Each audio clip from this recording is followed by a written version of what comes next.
Voyons maintenant comment supprimer les éléments d'un tableau. Donc commencez par déclarer un nouveau tableau, Numbers, et nous le définissons sur 1, 2, 3 et 4.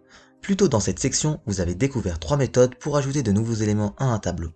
Vous avez appris la méthode push que nous utilisons pour ajouter quelque chose à la fin d'un tableau, vous avez découvert la méthode unshift que nous utilisons pour ajouter des éléments au début d'un tableau, et la méthode splice que nous utilisons pour ajouter un élément quelque part au milieu. Maintenant, quand il s'agit de supprimer un élément, encore une fois, nous pouvons supprimer un élément à la fin, au début et au milieu.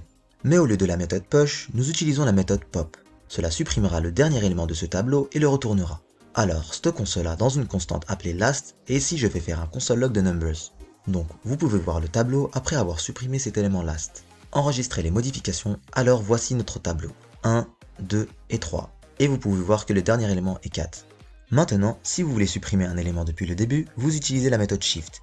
Similaire à la méthode pop, cela retournera l'élément qui a été supprimé. Donc, nous pouvons stocker cela en premier, et jetons un coup d'œil ici, enregistrons les modifications, donc le premier élément est 1, maintenant si nous enregistrons numbers, nous n'avons que 2 et 3. Donc c'est plutôt simple. Et enfin, nous avons la méthode splice que vous avez appris plus tôt dans le cours. Donc si vous voulez supprimer un élément quelque part au milieu, vous passez l'index de cet élément. Disons donc que nous voulons supprimer ce 3 ici, l'index de cet élément est 2. Donc nous passons 2 ici, et comme deuxième argument, nous passons le nombre d'éléments que nous voulons supprimer. Nous pouvons supprimer un élément, puis enregistrons cela sur la console, enregistrons les modifications. Je vais commenter ces deux lignes afin que nous travaillions avec notre tableau d'origine. Jetons un coup d'œil, le 3 a été supprimé. Nous avons 1, 2 et 4. Maintenant, si vous souhaitez supprimer plusieurs éléments, vous passez une valeur supérieure à 1. Vous pouvez donc supprimer deux éléments à partir de l'index 2. Enregistrez les modifications, donc 3 et 4 sont supprimés et nous n'avons que 1 et 2.